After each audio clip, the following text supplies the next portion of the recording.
오늘은 8월 1일입니다. 윤석열 대통령 정부가 지금 취임한 지 2달밖에 안 됐죠. 지금 만 2달이 되려면, 석 달이 되려면 지금 한 열흘이 남았습니다. 5월 10일 날 정부가 출발했습니다. 지금 2달째입니다. 근데 언제부터 묻지마 채용을 했다. 이렇게 하면서 좌파들의 아주 총공세를 벌였을까요? 거기서부터 힘 빼기 시작하는 겁니다. 그냥. 근데 실제로 한 게 없어요. 육촌이라는 사람, 그 사람 그때부터 그 캠프 때부터 발을 이렇게 옆에서 발 맞추고 한 사람들. 아니, 그런 사람들은 원래가 총무비서관실에 원래 다 들어가는 법입니다. 예. 그런데 6급이라면 이건 남이나 다름이 없어요. 이게 무슨 육촌이라고 그러면 왜 육촌이라든가 예를 들면 육촌 하면 어디겠습니까? 육촌들 아십니까? 그거 하나 가지고 문제를 삼고 난리를 치는데, 물론 지금 나갔습니다만은 이제 하도 난리 치니까 내보냈지 않겠습니까? 그런데 그러면 김정숙이하고 문재인은 그럼 어땠을까? 한번 잠깐 살펴보겠습니다. 김정숙이 그 단골 디자이너 잘 아시죠? 아마 화제가 됐었던 사람이 있습니다. 단골 디자이너 딸. 김정숙이 옷을 매무새를 막 해주고 만져주고 하는 디자이너 딸. 그 딸은 청와대 행정요원입니다. 그럼 김어준 처남은요? 비서관입니다.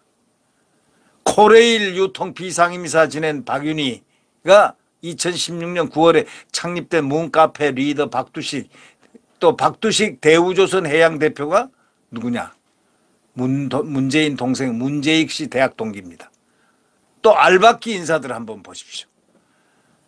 이재명 변호사 사무실 격리를 했던 배소연, 이번에 바로 문제가 됐던 경기지사 되자마자 5급 공모로 채용했잖아요. 자, 윤 대통령실 인사 공개하는 민주당 정말 양심이 있습니까? 전형적인 내로남불, 누워서 침뱉기. 그러니까 이제 자기들을 까지 않을 수가 없는 거죠. 네. 대통령은 최근에 지인 아들이 대통령실에 근무한 사실이 알려지면서 아는 사람의 아들이 사적 채용 논란에 휩싸여가지고 대통령실은 해당 인물이 윤석열 대선 캠프에서 활동했던 인사들 중 한 명이다.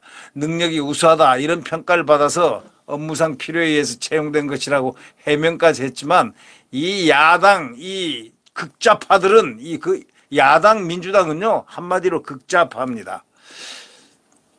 그들이 우파를 얘기할 때 극우파라고 그러는데, 극우파는 대한민국에 없어요. 오로지 극좌파만 있습니다. 극좌파가 민주당입니다. 친북좌파, 극좌파, 친중좌파, 극좌파. 이들은 수단과 방법을 가리지 않고 부수려 달려듭니다.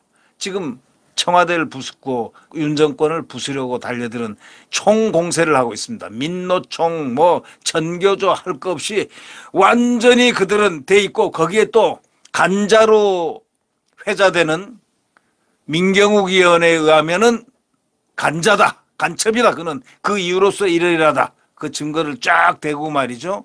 한 그런 페이스북에 글을 인용을 하자면, 이 소위 스파이가, 민주당의 스파이가 누구냐? 바로 이준석이다. 이런 얘기입니다. 이거 민경욱 의원이 직접 얘기한 간자 얘기, 거기서 인용을 했음을 밝힙니다. 그리고 그 민경욱 의원은 그 간자, 소위 간첩이라는, 민주당의 간첩이라는 그 내용의 그 이유들을 쭉 나열을 했습니다. 여기서는 생략하겠습니다. 나중에 기회가 되면 민경욱 의원을 한번 제가 모셔가지고 직접 그 간자인 이유를 한번 들어보도록 하겠습니다. 대통령실에 무슨 비선이 활개치고 있다니 공세를 폈지만, 아니 지금 윤 대통령실에 무슨 비선이 있습니까? 대통령실은 악의적인 정치 공세라고 맞받아칩니다. 근데요, 방어를 잘 못해요. 아무것도 없으면서 방어를 잘 못해요. 그냥 말만 아닙니다, 깁니다. 원론적인 얘기만 합니다. 저 친북 좌파들은요, 저 친북 극좌파들은 이번에 한동훈 법무부 장관이 만약에 헌법에 위반된 행동을 했으면 청소를 해야 됩니다. 헌법에 위반된 사항이 있는데도 청소를 하지 않으면 거꾸로 한동훈 장관이 욕을 먹게 돼 있다는 그 사실입니다. 예. 또 영부인이라는 우리 그 생각을 한번 해봅시다. 영부인이 도대체 뭘까? 이 영부인 김건희 여사가 운영하는 코바나 컨텐츠 출신 직원하고 유튜버 안정권 씨 누나 등이 대통령실에 채용된 것 등 이거를 갖다가 사적 채용 논란을 일으켜 가지고요. 그걸 공격에 아주 그냥 아주 뭐라고 할까요? 첨예한 그 공격 포인트로 잡았습니다. 바로 그거 별것도 아닌 겁니다. 이거 코바나 컨텐츠 출신 직원 왜 생각해 보십시오. 영부인실에 원래가 김정숙이가 어땠습니까? 디자이너 딸까지 행정요원으로 했는데 자기들 자신은 절대 돌보지 않아요. 자기들이 잘못한 거는 싹 철면피들입니다. 철면피들. 예. 그러니까 사적 채용도 아니죠. 그게 엄밀히 따지면 영부인의 편한 마음 한 사람 어디 갈 때 무슨 예를 들면 누구라도 비서실이라든가 누구라도 사적 채용을 하게 돼 있습니다. 개인적으로 편한 사람, 훈련이 된 사람, 익숙이 된 사람. A 회사에서 예를 들면 비서실장을 했는데 이제 장관으로 갔다 할 때 그 장관실에 그 익숙하고 그 업무에 나를 잘 보좌해 줄 사람을 꼭 한두 명 데려갑니다. 그런 것은 관례고 원래 다 아는데 이런 영부인 입장에서 볼 때 한 사람 정도 코바나 컨텐츠에서 일 잘하고 호흡을 잘 맞출 사람 그걸 자꾸 트집을 잡았던 겁니다. 그리고 김건희 여사를 공격하기 위한 그래서 윤석열 정권을 통째로 공격하기 위한 그런 못된 머리를 굴린 거죠. 문재인하고 김정숙 그리고 이재명을 비롯해서 전 정권 주요 인사 핵심 관계자들이 공공기관에 포진한 그 사례를 중심으로 해서 한번 한번 살펴보도록 하겠습니다. 오늘 아침자 그 뉴델리에는 바로 그런 것이 자세하게 실렸더군요. 문재인 청와대 임기 말에 김정숙이가 온갖 그 옷감 논란이 확산됐지 않습니까? 그때 디자이너가 튀어나왔습니다. 양혜일 씨의 딸 양이네스 씨가 청와대에 근무 중이라는 사실이 알려졌습니다. 네. 한 패션 브랜드 대표를 맡고 있는 양 씨는 대통령 취임식이나 첫 방미 행사 등 김 여사가 중요한 일정을 소화할 때마다 깔맞춤 의상을 제공해 왔고 이에 양 씨가 자신의 딸을 청와대에 취직시켰다는 지금 의혹을 받고 있는데도 불구하고 해명조차 내놓지 않고 있습니다. 양이네스 씨는 대한민국이 아닌 프랑스 국적을 가진 재외동포입니다. 그럼에도 2017년 문재인 정부 출범 초기부터 김 여사의 행사와 의전, 의상 등 실무를 담당하는 제2부속실에서 6급 상당 6급이라면 엄청 높지 않습니까? 예, 상당 행정용으로 근무했습니다. 여러분 어떻게 생각하십니까? 디자이너, 자기 옷 맞춰주는 디자이너 딸. 예. 그것도 프랑스 완전 국적이 프랑스 국적입니다. 그거 괜찮아요? 그러니까 문재인 청와대는 없던 직책을 신설해 가지고 대표적인 친문 방송인인 김어준의 처남에게는 맞춤형 일자리를 제공했습니다. 지난해 10월 15일자 뉴델리 단독 보도에 따르면은 한번 보시죠. 당시 청와대가 2018년 6월 자영업 비서관직을 하나 딱 만들었습니다. 자리를 만들었다 이건 좀 새로.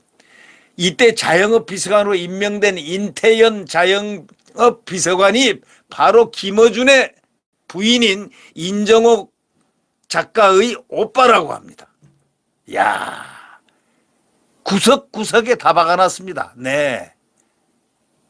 그래놓고 뻔뻔스럽게들 윤석열 대통령을 향해서 뭐 사적 채용 논란을 불러일으켜가지고 엎어씌우기 작전하고 김건희 여사에게 엎어씌우고, 예? 김건희 여사는 당연히 한 사람 정도는 데려가게 돼 있습니다. 그 비서관은 편한 사람으로 다 하게끔 돼 있습니다. 어느 회사니 어느 이 기관장이라도 다 한두 사람 비서실장이라든가 이런 그런 유의 일을 할 사람들은 한두 명 꼭 데려가게 돼 있는 법입니다. 그걸 사적 논란이니 무슨 채용이니 뭐 해가지고 말이죠. 응?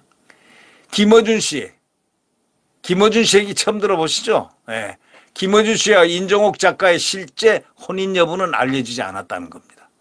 인 작가는 지난해 6월 김씨 부친상 때 유족 명단에 며느리로 이름이 올랐다고 합니다. 김씨 부친상 때 유족 명단에 며느리로 이름이 올랐다고 합니다. 국회의원 인맥을 통해서 대선 캠프에서 활동한 뒤에 청와대에 입성하기도 했습니다. 문재인 청와대 총무비서관실에서 인사를 담당했던 김모 전 행정관, 이자는 지난 1월 1일 서울 강남구에서 필로폰 0.5g을 40만 원에 구입했다는 보도가 나왔습니다. 이 김 전 행정관은 마약 투약 혐의로 지난 4월 19일 서울 성동구 옥수동 자택에서 경찰에 체포됐습니다. 아주 현장 초범인점 등을 고려해서 이날 오후에 석방했다는 겁니다. 초범 때문에 그날 오후에 석방했겠습니까? 김 전 행정관은 체포 당시에 청와대 총무비서관실 인사과에서 별정직 5급으로 근무 중이었습니다. 이야, 막강한 5급이라면 급수가 상당히 높습니다. 네. 지난 5월 9일 징계 없이 조용히, 징계도 안 하고 조용히 면직 처리했습니다. 왜? 5월 9일 날이 언제입니까? 문재인 임기 마지막 날 5월 9일 날 살짝 면직 처리된 것으로 전해졌습니다. 이거 개판 인사들 아닙니까? 예. 그 자기들은 개판을 쳐놓고 아무것도 아닌 윤석열 대통령 및 김건희 여사 그 코바나 콘텐츠에 있었던 한 사람 그걸 꼬투리를 잡아가지고 그 난리를 쳤습니다. 이 문재인 임정숙조는 청년들의 상대적 박탈감까지 들게 하는 아주 그런 인사도 있었습니다. 문재인 청와대가 지난해 6월에 말이죠. 지난해입니다. 2021년도 6월 달에 3개 비서관 인사를 단행했는데 1996년생인 박성민을 청와대 대통령 비서실 정무수석실 산하의 청년 비서관으로 임명했습니다. 이걸 두고 발탁 과정상의 공정성과 상대적 박탈감 유발 등 여러 요소로 쟁점으로 해서 사회적 논란이 촉발됐습니다. 발탁 과정에서 공개 경쟁을 거치지 않았다는 주장입니다.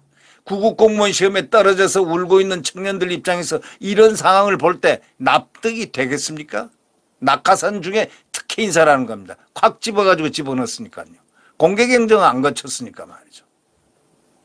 또 문재인 청와대를 비롯한 민주당과 인연이 있는 인사들, 주요 공공기관, 주요 직에 이름을 올린 경우 아주 허다합니다. 자, 조혜주 전 예를 들면 중앙선거관리위원회 상임위원은 대선 당시에 문재인 캠프 특보 출신으로 임명 당시부터 정치 편향과 선거관리 불공정 논란이 있었는데 이 사람이 바로 전 중앙선거관리위원회 상임위원을 한 사람입니다.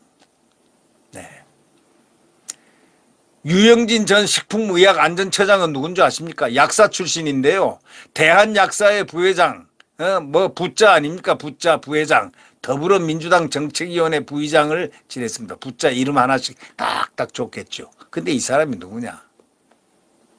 이 사람이 2012년도에 민주통합당 문재인 후보 부산선거대책위원회 공동위원장과 직능특보를 맡았는데 2016년 더불어민주당 중앙당 정책위원회 부의장으로 활동하면서 정계와 이렇게 연을 맺게 했습니다. 그는 약사 2,345명이 참여한 문재인 후보 지지선언에 이름을 싹 올렸습니다.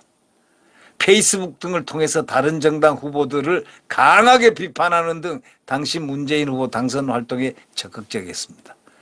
이 사람이 나중에 어디로 갔느냐? 식약청장? 야, 그거 참 식품의약품안전처장. 이렇게 자기와 개인적 연이 있는 사람들. 전현희 권익위원장 역시 2017년 대선에서 문재인 후보 중앙선대위 직능특보단장을 맡았습니다. 그 이후에 2020년 6월 국민권익위원회 위원장에 임명했습니다. 뭐 마음대로죠. 2018년 1월 임명된 정기현 전 국립의료원 원장 역시 서울대 의대 연구교수였던 2012년 대선 당시 문재인 후보에게 여성 아동 정책 등을 조언을 해준 것으로 알려졌습니다. 그 덕으로 더불어 포럼 창립되는 공동대표 23인의 이름에 올리기로 했습니다. 그래서 국립중앙의료원장이 딱 된 겁니다. 뭐 허다합니다. 지금 뭐 여기 저 기사를 보니까 말이죠. 뭐 다 알아볼 그게 없습니다. 뭐 국립공원 예를 들면 전 이사장을 지낸 공경업은 17년도 문재인 후보 지지 운동을 한 바 있는데 그는 문재인 운동 취임 이후에 국립공원 공단 이사장이 임명되고 지난 2월에는 대한민국 히말리아 등반대장 202인 이재명 지지 선언을 했습니다. 자, 군대 선임부터 동생 대학 동기까지 잘 나갔던 문측근들 아주 잘 나갔습니다. 대통령과 직접적인 친분이 있는 인사들 공공기관 주요직 취임 사례가 여럿이 있습니다.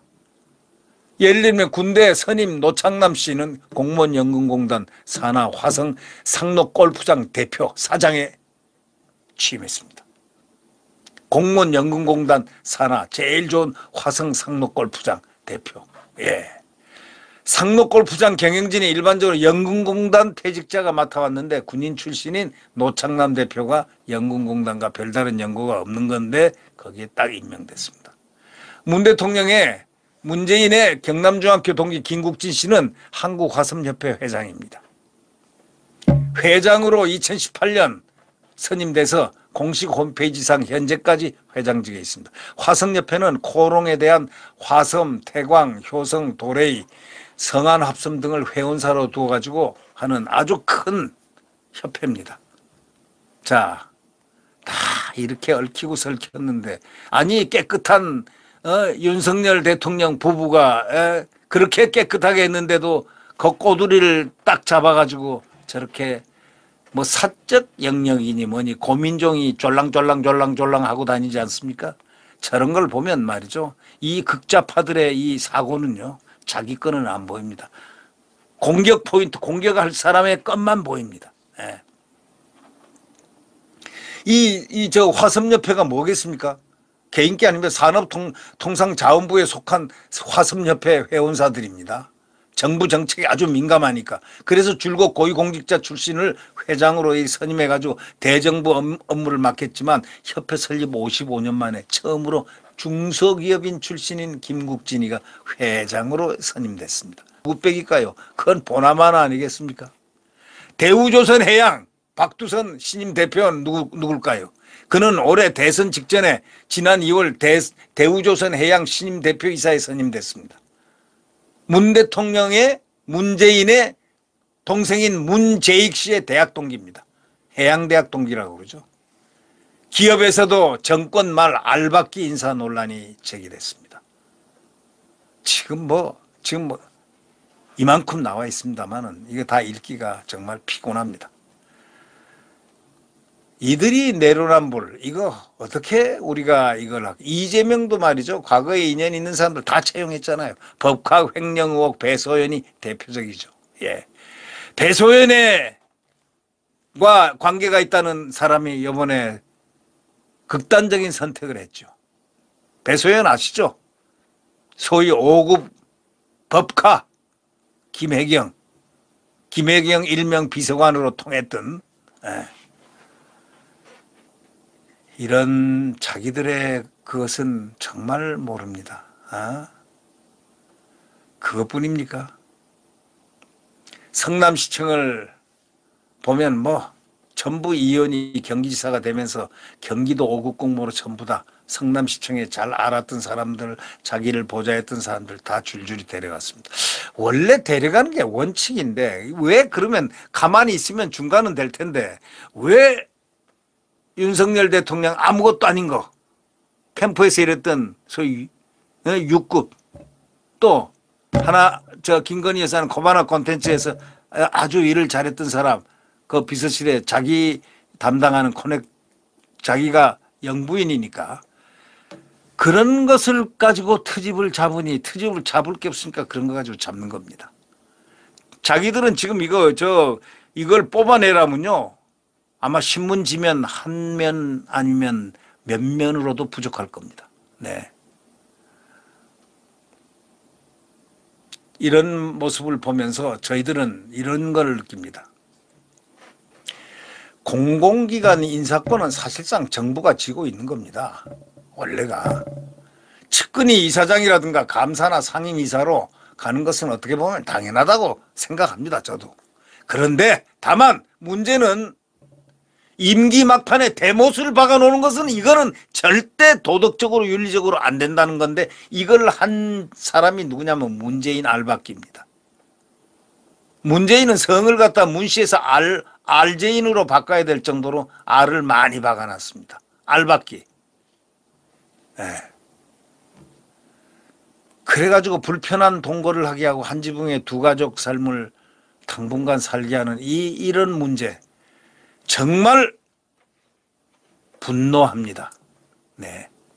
이들이 이렇게 더 이상 얘기를 하지 않겠습니다. 네. 구독 버튼과 엄지를 눌러주시면 감사하겠습니다.